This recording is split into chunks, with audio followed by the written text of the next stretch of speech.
Би сумын төвхнөгөө мол гайгүй шүү манайхаа. Би ч нэг сумдаа 10 жилдээ нэг 2 жил сурч ирсэн. Энэ сум сурч ирсэн байна уу? Ганцаар өдөрний холошос.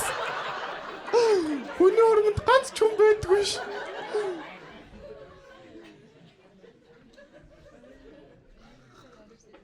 Одоо нэмэргүй штэ.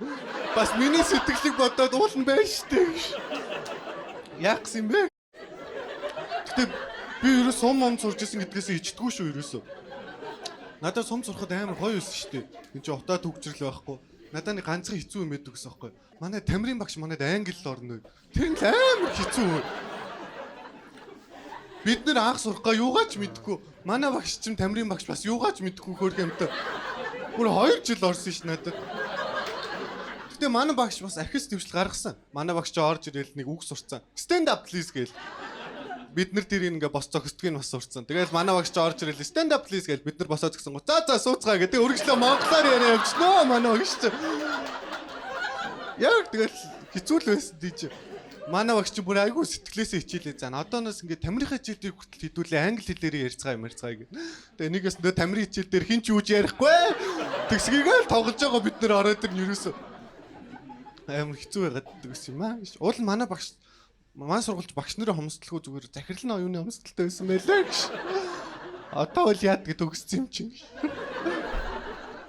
Тэгтээ гоё байсан. Тэгээ би одоо бас англи сурах гэж зовж гинөө. Хүмүүс ч амар юм даам болчих юм шүү дээ англитэй хүмүүс чинь. Чи ямар англитэй вэ гэж. А би юм хэрэглээний англитэй ажил хэргийн англитэй юм л дээ гэдэг. Надаас чи ямар англитэй юм дгүүл гэсэн чи. Тамирын англи хэлтэй гэж. Наад өөр хэлэх англи алга. Тэгэл тэрний яадаг нэг спортын юм байдгийг гээл тэ. Өөр юу хвээ тэгсгийгээ дуусч байгаа юм чи. Одоо би ч сургалт мургалтанд яваад бас сурах гэж зовж гинөө. Сүүлрүүгээ Чингис хаанд хүртэл гомдох шиг тэ. Дэлхийн талыг эзэлж гэн Монголыг дэлхийн хэл болгочихгүй. Тэгсэн мэл хэдүүлээ одоо амар гоё байгаа шүү дээ. Дэлхийн хэлээр ярьж мараал. Ажил мажилд орохгүй хэдийн хэлтэй вэ гэж. Дэлхийн хэлээр ярьж шүү дээ. Өөр юу эрэхтэй эдэргээ те. Амар гоё санагдах байсан. Гэтэ монгол хэл дэлхийн хэл байсан бол гадаадууд бол амар хэцүү юм билий. Гадаадууд сурах гал те. За дэлхийн хэл сурыг монгол хэл сур юм уу гэж багш судалж авна шүү дээ. Тэгэл багш нь нэрэл гიშгээс эхлээл үзээ хоёлаа гэж 7 гიშгэ үзсэн чинь ана 7 гიშг чи 90 имгээ 2 хүүстэй байдаг шүү гэ те. Яна монгол хэл амар баялаг хэл те. Үсгэн хүртэл хүүстэй. Оо нөгөө хүн чи гайхах штэ гадаад хүн чи оо яана тэм юм багшаа эдэр гэл. Тэгэл сураал байжсэн чи нэрнти над хүн чи ийгээд нэг гişиг байхаа наа чи сармх хүүстэй гэж. Яа тэр одоо юу гэж байгаа те хүнээр бол кома үсэг гэж.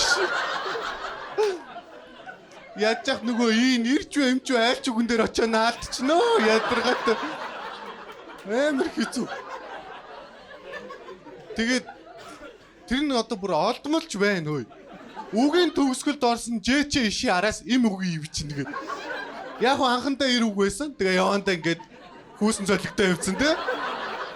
Ямар мундаг хэл байгаа маа манай монголч. За яг гიშгэ үзчихлээ. Гиг үлгчээ үзье гэсэн чи гиг үлгчийн бүгдийг ингээ багцалсан те. Эхнийх нь Монгол Баавар гişээж байгаа.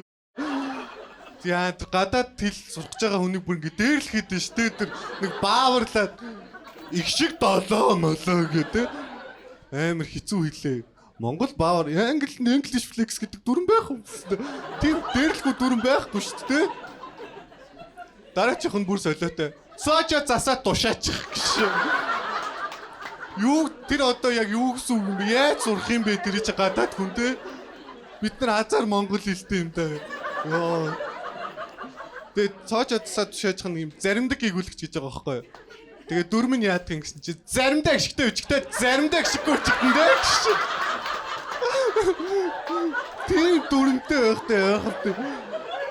Чи гадаад тус сурах гэж бүр хэцүүд нь өстэй. Үсгээ үзэж дуусцайл нэг үг холбочихгүй зайлвал те. Нэг заримдаг гүйгүүлэгч орж ирээл за яана энэ чинь түрүүнийг гიშггүй үтсэн юм чи одоо нэг гიშгтэй бичээд үзье гээ те. Хүнд бас тийм бодол орж ирнэ шүү дээ зайлвал. Тэгэл битсэн чи багш нэрэл буруу. Би наадах чи заримдаа гიშгтэй заримдаа гიშггүй гэж хэлсэн гэж. Йоо. Монгол хэл чангач. За ингээд заримдаг нь юм байна те. Дараачих нь гэсэн чинь онцгой дүрэн гүйгүүлэгч гинэ. Тэр нь гадаад дүрэн гүйгүүлэгч гээд хайш Монгол хэлэн дотор аялаа яваад байгаа юм уу? Яан тэгээд байгаа. Тэр дотор нэг юм ташаага тулсан ПМ. Тэгээ зүгээр ПМ нас явж дантаа нэг хараал өрөөлийн ихний үсэг мүсгэд нь ордог те. Гадаад дүрэнгийн хүлгэж байхтай явах те. Тэр нь яад юм чи онцгой тохиолдолд ашиглагдана гэж яад. Та хараал хэлдэггүй. Жишээ нь энэ их ч ингээ хараал хэлдэггүй гэж амар гоё байхгүй те.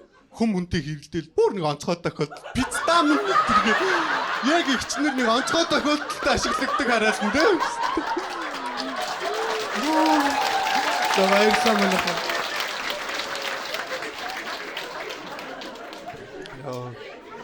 За гээгүүлэгч нь болчих жоо. Тэгээ үсгээ үүс зураал энэ гээ үсэг багшаа гэж үгүй наа чи хоолон гээ гişээ.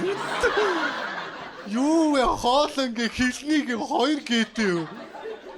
Одоо буг гэд 2 үг байна те. Нэг нь хоолон гээтэй, нэг нь хэлний гээтэй гэж байгаа байхгүй юу? Одоо хангаа сайхан буг нь бий те. Одоо буг чөтгөрийн буг нь за бас бий гişээ. Ийм сайхан хүмүүсийн чи хэнийг одоо буг чөтгөр гэх вэ гэж. Яа.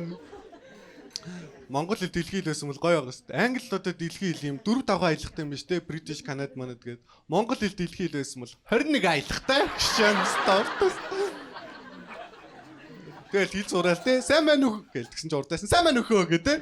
Оо яна чи ямар аялгаар ярьж ба гэсэн чи өөр хангаа аялгаа хөө гэдэг. Айгу хэцүү. Англиний ч одоо мэдлэгийн ингээд IELTS-ийн оноо моно гэд үнэлчихэж штэ. Монгол хэл дэлхий хэл байсан бол бас үнэлэн те. Найз нөө монгол хэл сураад байгаа гэсэн яаж нэгсэн чи саяхан найз нь монголныхаа шалгалтыг мойлцын 7 авсан штэ гэж. За баярлалаа манайхаа энс байлаа. Миний цаг болсон байна. За тэгээд дараачийн 10 жилийн нүүр царай ийм л байна.